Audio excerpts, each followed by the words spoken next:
You won't believe what happened when the HOA president tried to invade my ranch. Open that gate or I'll have you arrested, she screamed, cops flashing behind her. But here's the twist. This is MY Land. What happens next?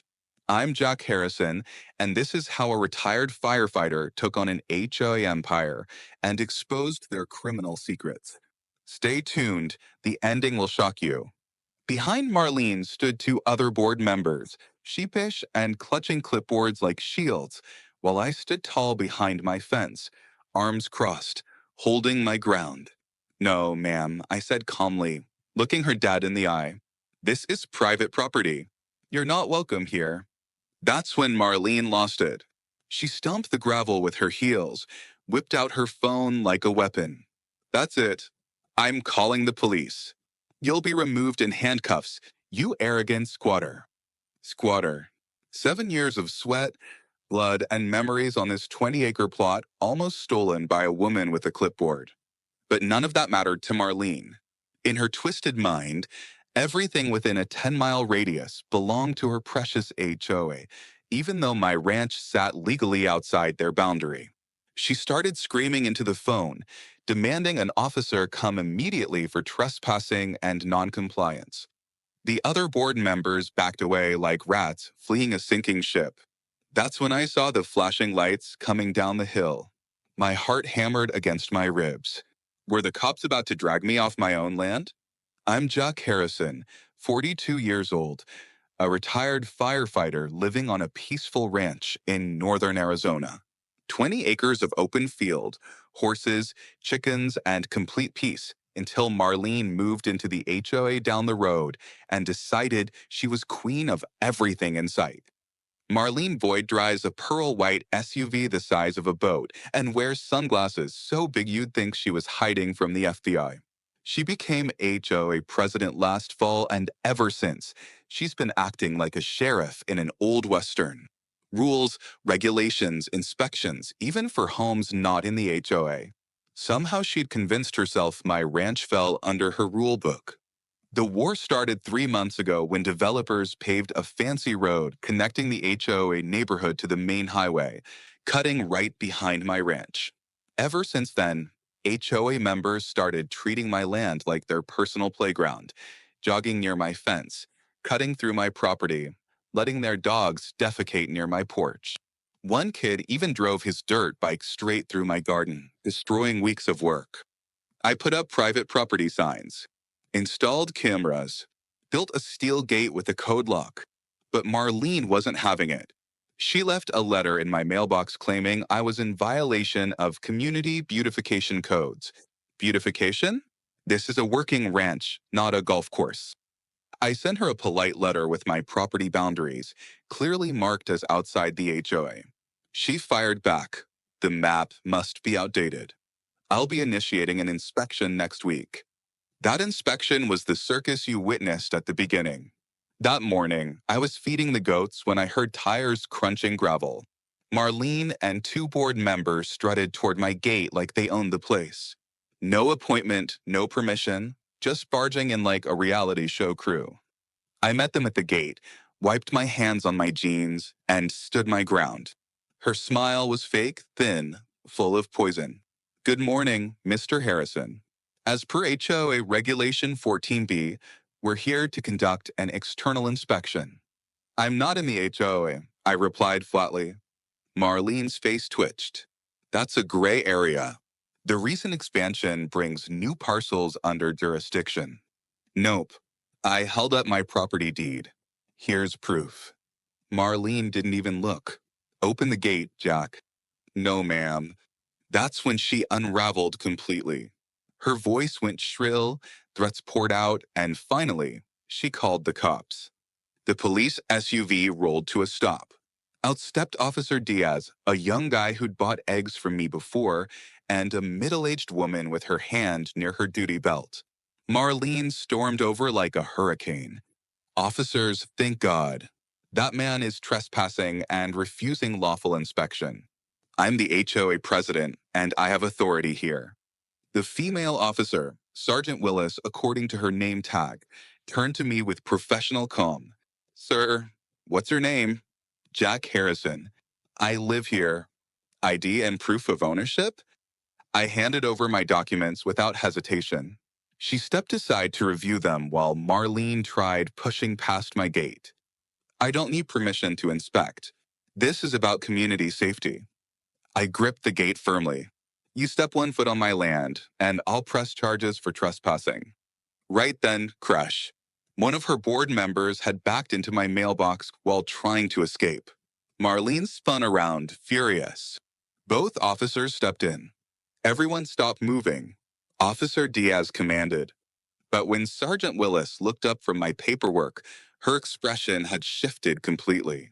She narrowed her eyes and turned to Marlene with a different tone entirely. Ma'am, I need to ask you a few questions. Her voice was calm, but something in it had changed, like a teacher who'd just caught a student cheating. You claim this property falls under your HOA's authority. Show me documentation supporting that. Marlene blinked. For the first time, confidence drained from her face. Well, the expansion plan was submitted to the council, and we're waiting on final confirmation. So you don't have legal jurisdiction over this property right now? I mean, not yet, but it's in progress. Sergeant Willis raised an eyebrow. That's not how the law works, ma'am. You can't enforce rules on land you don't legally oversee. Marlene's mouth opened and closed like a dying fish. Her board members huddled near their SUV, pretending to scroll through phones. Officer Diaz handed back my papers. Jack Harrison, everything checks out. You're not part of the HOA. You're well outside their boundary according to county zoning, and we have no record of any approved changes. Relief flooded through me, but I stayed composed. Sergeant Willis continued, you said this woman attempted to gain access to your private land, then filed a false trespassing report? She did. And her friend there just destroyed my mailbox. Willis turned toward the man who'd hit the post. Sir, stay where you are. We need a statement. Marlene finally exploded. This is outrageous. I'm president of Willow Creek HOA. Do you know how many homes I oversee? I demand you remove this man. You're not in charge here, Sergeant Willis said firmly. This is a private citizen's property and you've trespassed. You're lucky Mr. Harrison hasn't pressed charges. Vindication, relief, and yes, a little amusement rose in my chest. But I kept my expression neutral. Marlene was apoplectic. I'll sue. I'll have his land condemned. Officer Diaz let out an exasperated breath. Ma'am, step back before this gets worse. As she turned toward her car in defeat, she screamed, You'll regret this, Jack. This isn't over. After everyone left, Sergeant Willis lingered. She leaned against her SUV and studied me. She's the type who thinks she can bully everyone, huh? Every day I sighed. Want to file a formal trespassing complaint? I considered it seriously but shook my head. Not yet. I just want her to stay away from my land. Well, your paperwork's in order, and we've logged the incident. If she tries this again, don't hesitate to call. And get that mailbox fixed. That evening, I sat on my porch watching the sunset, sipping iced tea. My horses grazed peacefully. The goats were quiet. For the first time in weeks, everything felt normal. But around 9 p.m., as I locked up the barn, I saw a shadow move along the fence line. My hand gripped the flashlight as I froze. Someone was out there. I clicked on the beam and pointed it toward the noise. A figure ducked behind bushes near the back gate. I walked slowly forward, heart hammering. Hey, I barked. Come out before I call the police. He didn't move. I stepped closer, raising the flashlight higher. Suddenly, he vaulted the fence and sprinted toward the road, vanishing into darkness. What the hell was going on? But when I rewound the footage the next morning, my blood turned to ice. There, clear as day, a man in dark clothing clutching a folder labeled zoning requisition. And in his other hand, what looked like a gas can. The intruder had come from the HOA neighborhood direction, and I caught his side profile as he checked the folder. My gut twisted with recognition. It looked like Todd Brennan, tall, narrow shoulders, thinning hair, those ugly square glasses. Todd was the HOA secretary and Marlene's loyal foot soldier. This wasn't random trespassing. This was organized surveillance. And it was illegal. I printed the clearest screenshot and drove to the county sheriff's office that afternoon. Sheriff Cole recognized me immediately. "Jack," he said, sipping from a chipped mug. "Finally got tired of Marlene? You know about her?" He chuckled. "You're not the first rancher she's targeted." I handed him the file. "Then you'll want to see this." He studied the screenshot and let out a low whistle. This guy was trespassing with HOA documents? Caught him on camera. He wasn't taking a midnight stroll. He had zoning papers and what looked like accelerant. Sheriff Cole's face hardened. "That's serious, especially if they're fabricating claims against your land." "I don't trust them. They already sent cops to my gate once. Now they're creeping around after dark. I'll open a formal investigation. We'll pull security feeds from the neighborhood entrance and match them to your footage. If he entered your land without permission, that's criminal trespassing." Peace didn't last long. 3 days later, I was fixing the chicken coop when I heard it again, tires on gravel. I stepped outside, and there was Marlene. But this time she wasn't alone. She'd brought a man in a sharp suit with slicked back hair, carrying a briefcase like a weapon. He looked me up and down like I was a grease stain on his Italian leather shoes. "Mr. Harrison," he said smoothly, "my name is Wesley Grant. I represent Willow Creek Homeowners Association." I crossed my arms. "Not interested." He held up a document. "We're here to deliver a cease and desist." I laughed out loud. "For what?" "A muffled obstruction of community right-of-way access," he said without blinking. "That's a lie. This is private land. There's no right-of-way across my ranch." Marlene stepped forward, smug. "Jack, let's not make this harder than necessary. Remove the gate. A walking trail would raise property values for everyone." "I'm not in your community," I snapped. "And I don't want dog walkers and cyclists cutting through my pasture. This is a working ranch. My livestock could get hurt." Wesley adjusted his tie. "You have 7 days to comply. After that, we'll file an injunction." I narrowed my eyes. "You really want to go down that road?" His smirk never wavered. "We're confident the judge will rule in our favor." That night, I emailed Sheriff Cole and attached the cease and desist. His reply came quickly. "Do not remove the gate. They have no authority. County surveyor will be out tomorrow to verify your boundaries. Sit tight." The next morning, a dusty county truck pulled up. Frank Rivera spent 3 hours walking every line of my property, marking corners, cross-referencing maps, even pulling up drone images. "They don't have a case," he said firmly when finished. "You're 2 full plots outside the HOA. Your gate is completely legal. There's no existing right-of-way." Relief surged through me, but it was short-lived. That night at 11 p.m., I got a knock on my door. I opened it slowly, hand resting on the bat I kept nearby. Standing there was Marlene, but not the arrogant woman I knew. She was shaking not with anger, but fear. Her eyes were wide, face pale. "Jack," she whispered, "you need to come. Something's happened at the clubhouse." I blinked. "What?" "There was a fire. The whole back wing burned down, and there's a message spray-painted on the wall." "What kind of message?" She looked me dead in the eye. "It says, stay off his land." My blood turned to ice. What the hell was happening? Who was sending me a message through arson? This wasn't just a property dispute anymore. This was war. I grabbed my coat and flashlight, threw on boots, and locked up.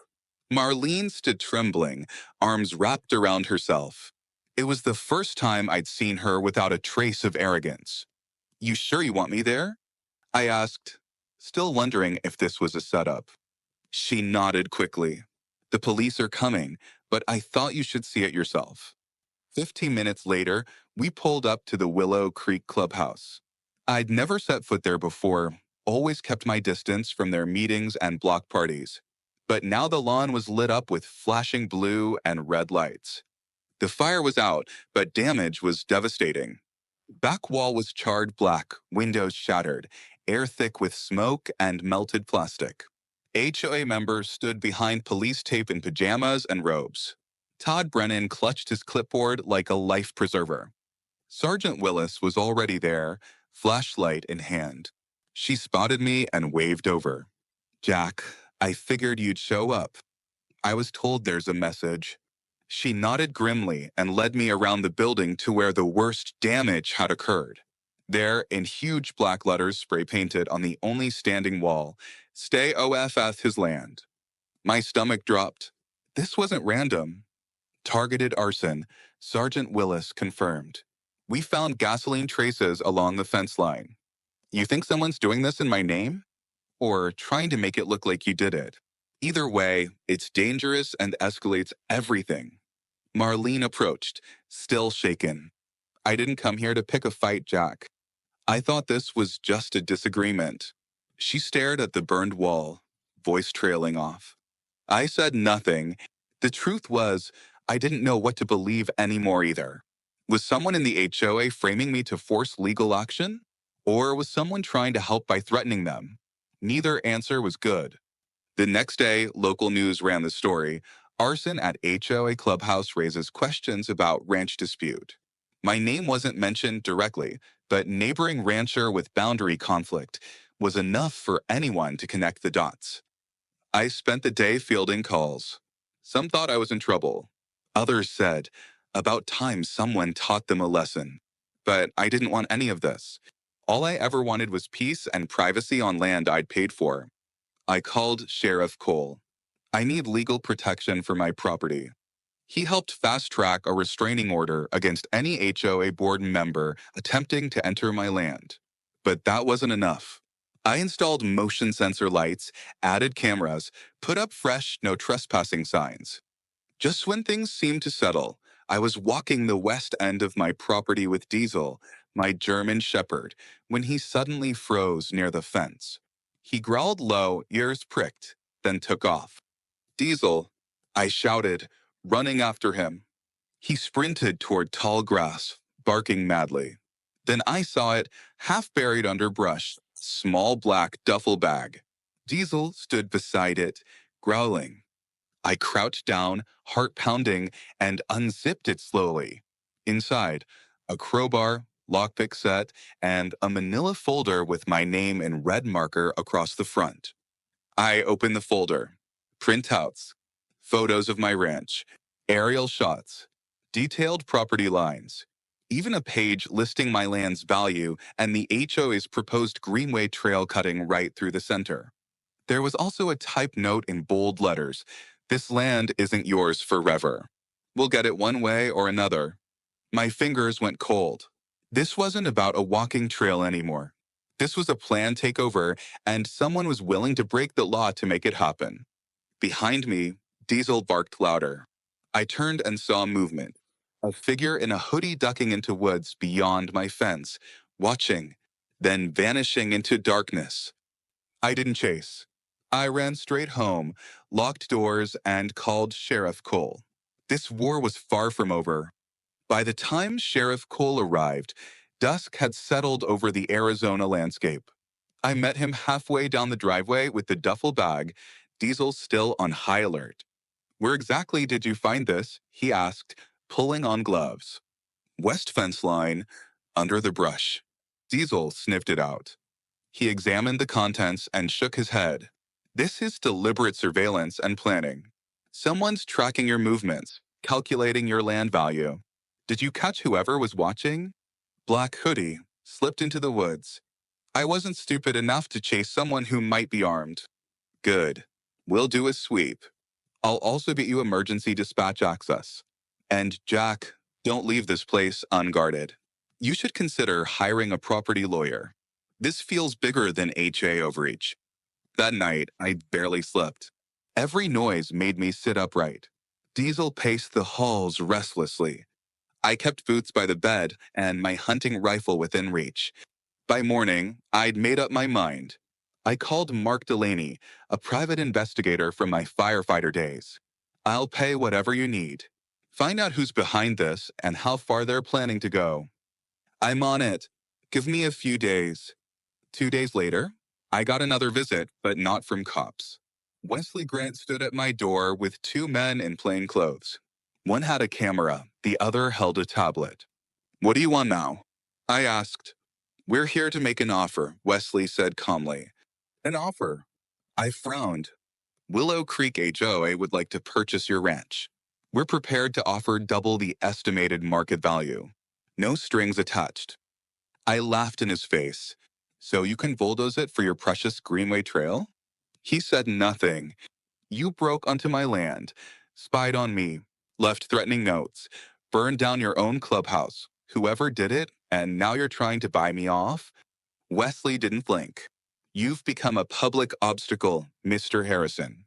This offer is our way of resolving things peacefully. I stepped forward, lowering my voice. Get off my porch. If I see you here again, I'll consider it a threat.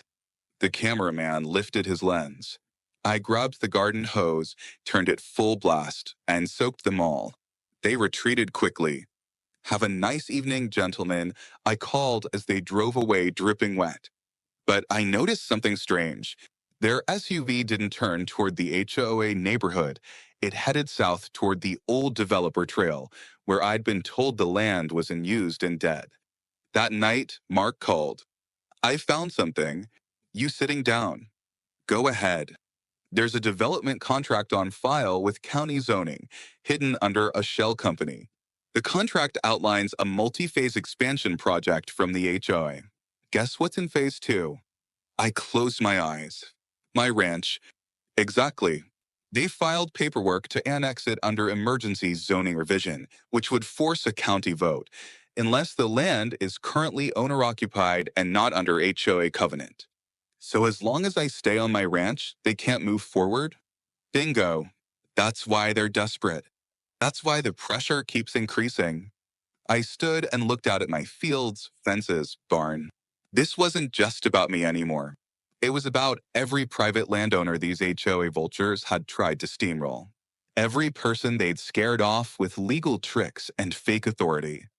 I wasn't going to let them win. The next day, I went to the county courthouse and made it official. I filed a lawsuit against Willow Creek HOA for harassment, trespassing, defamation, and attempted unlawful seizure of private property. When papers were served at their board meeting, Marlene's face reportedly turned the same color as her SUV. But that wasn't the biggest twist. That night, Mark called again, breathless. Jack, brace yourself. I just pulled financials on Wesley Grant. He's not a licensed attorney anymore. He was disbarred 2 years ago for fraudulent zoning schemes in Nevada. I froze. You're telling me they hired a fake lawyer? Worst, they knew. And it means everything they've tried is built on lies. Suddenly, everything made sense. The false documents, staged inspections, cease and desist, all smoke. But now I had fire of my own. It was time to burn their lives to the ground. The morning after Mark's revelation, I stood on my porch watching sunrise over my ranch, heart pounding with new purpose. I'd been patient, reasonable, even turned the other cheek when they tried steamrolling me with fake papers and crooked lawyers. But this wasn't a property dispute anymore. It was criminal conspiracy. They'd weaponized fear, faked legal authority, and now I knew their so-called lawyer was a disbarred fraudster in a custom suit. I drove straight to Sheriff Cole's office, walked into his office, shut the door, and handed him a USB stick. What's this? He asked. Proof of the biggest HOA scam this county's seen. I explained everything, Mark's investigation, the hidden development deal, Wesley's fraudulent credentials, the planted evidence, the clubhouse fire that now looked like a distraction rather than revenge. Sheriff Cole leaned back, rubbing his temples. This is bigger than we thought. No kidding. If we don't stop them now, they'll get county approval and steal the whole South Valley. He stood and grabbed his jacket. We'll bring Wesley in. If he cracks, the whole house of cards falls. By nightfall, they'd raided Wesley's rented office, just a dusty two-room unit with a fake law degree hanging crooked on the wall. But buried in his files was a letter signed by Marlene Boyd, full approval and cooperation for Mr. Grant to act as legal representative of Willow Creek HOA on annexation proceedings. Her signature was clear as day. They'd known every step of the way. Wesley didn't even fight when detained. He handed over documents and said, "They promised me land if I made it work." Sheriff Cole told me personally, "We've got enough to indict. Fraud, impersonation, conspiracy. Marlene's going down with him." That should have been the end. But just when it looked like I'd won, just when news started turning on Marlene, just when her board began resigning in panic, I woke to screeching tires in my driveway. I ran outside barefoot, heart racing. My barn was engulfed in flames. I couldn't breathe. I ran toward it, yelling for Diesel to stay back. Heat was so intense it curled paint off the nearby shed. My horses were safe in the far pasture, thank God, but my tools, feed, half a year's harvest gone. I called the fire department, but it was too late. I stood there with a garden hose, spraying water helplessly at the inferno. Sheriff Cole arrived as flames died out. He didn't need to ask what happened. "Someone did this," I growled. "Someone sent a message. This time it wasn't spray paint. It was a firebomb." They crossed the final line. That night I got a voicemail, blocked number. The voice was distorted. "Back off, Harrison. Sell the land, or next time we light up your house." I sat in silence, phone shaking in my hand. I'd been patient. I'd been polite. But now I was done. I called Mark. "Get me everything on the HOA board. Background checks, finances, family. I want to know who's dirty, who's scared, and who we can flip." Over the next 2 days, the sheriff upped surveillance on my ranch. I added more cameras, bought floodlights, parked my truck like a barricade at night. I slept in shifts, Diesel at my feet, rifle by the door. Mark came through. 3 board members had criminal records for fraud. One had filed bankruptcy twice. Todd Brennan had been quietly moving HOA funds into a personal account disguised as community improvement. We sent everything to the sheriff. One by one, they started cracking. First Todd flipped, then the treasurer who'd written off thousands in fake landscaping costs. Within 48 hours, we had signed statements confirming what I'd suspected. Marlene had been funneling HOA dues into the annexation scheme, bribing surveyors, falsifying zoning maps. It was a scam from top to bottom. But none of it mattered unless the public saw it. I called a friend at the local news station and handed over everything. The next night, the headline aired, "HOA scandal explodes, secret land grab exposed in Willow Creek." The footage showed documents, maps, interviews with former board members, even Wesley being taken away in handcuffs. But the most powerful moment was when the reporter stood in front of my burned barn and said, this was not just a land dispute. It was a war for control. And Jack Harrison refused to be bullied. That segment aired across Arizona. Within hours, the HOA dissolved. Marlene disappeared. Warrants went out. But the fire that tried to scare me into silence had only made me stronger. Tomorrow, I would rebuild. But first, I had one final surprise. Buried in my safe was something they didn't know about, a deed signed by my grandfather in 1964 that not only confirmed I owned the land, but granted me mineral rights. And guess what was under the Far East acre? Copper. A lot of it. They tried to steal my land, but I was just getting started. The day after the news report aired, everything changed. I stepped outside as sun crept behind the hills, casting golden shadows across my ranch. Smoke from the burned barn had cleared, and for the first time in weeks, the air felt light. The phone wouldn't stop ringing neighbors, reporters, old friends. But I didn't answer. Not yet. I had one last thing to do. I pulled the original 1964 deed from my safe. It was old and brittle, folded in a thick leather pouch my grandfather had kept all his life. Most people thought it was sentimental, but it held something more powerful than any HOA bylaw or courtroom threat. The mineral rights clause was handwritten on the back, notarized and verified by a county clerk before my grandfather passed it to my father, then to me. The staker sat on a copper deposit. I'd always known it was there. My grandfather had considered mining decades ago, but chose to leave it untouched for future generations. Well, the future had arrived. I contacted a small family-owned exploration company I'd known for years. I wasn't interested in drilling or destroying the land, just wanted a certified geological report to prove value. Within a week, they confirmed what I already knew, a viable copper deposit worth millions. With that single piece of paper, I flipped the entire story. The very land Marlene and her crooked HOA tried to steal was now worth more than their entire neighborhood. I held a press conference right on my property. Reporters stood next to the burnt barn remains as I read from the geological report. I was never just protecting my peace, I said into the microphone. I was protecting history, family, and value these people tried to rob from me. Headlines exploded again. HOA tries to seize land sitting on fortune. For the first time in months, I smiled. But there was still one thing left undone. Marlene Boyd had disappeared the moment warrants were issued. Her house was cleared out overnight. Neighbors said she left in a rental car before dawn, hours after Wesley's arrest. For weeks, she was nowhere to be found. Until one night, 3 months later, I got a knock on my door. I opened it, and there she was, hair a mess, face pale, no sunglasses or SUV. Just a woman who looked like she'd aged 10 years in 90 days. "I'm not here to argue," she said softly. I didn't say anything. I came to say I'm sorry. I leaned against the door frame, arms crossed. For what? For thinking I could take what wasn't mine. For assuming I had power over people I never understood. For burning bridges, literally and figuratively. I watched her carefully. "You nearly destroyed my life, Marlene."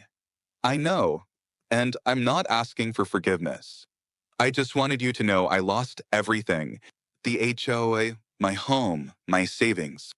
I'm being sued by half the people I once ruled over." She looked down. "Wesley gave me up. I'll probably be in court for years." Part of me wanted to slam the door, but another part, the part my grandfather raised, knew better. "Then take your punishment," I said. "Face it. Learn from it." "I will," she whispered, then looked up one last time. "You won, Jack. You really won." "No," I said. "I just didn't quit." She nodded, stepped back, and walked away without another word. I closed the door, locked it, and finally let out the breath I'd been holding since the day she first showed up at my gate. Months later, I rebuilt the barn stronger, taller, fireproof. With help from neighbors, local vets, and old firefighter buddies who volunteered time and materials, it got done. The horses moved back in. Diesel had a new corner for his bed. My peace returned like it never left. But now my gate has a new sign: private property owned by Jack Harrison, protected by law, loyalty, and legacy. And underneath, a smaller sign: Copper Valley Ranch, established 1964. I didn't sell my land or run. I stood my ground. And in doing so, I built something stronger than fences or laws. I built a story of resilience. For every person who's ever been bullied by those in fake positions of power, remember this. Sometimes kindness builds fences, but strength keeps them standing. Now, where are you watching from? I've got 1,000 more stories to tell, and I want to hear yours too.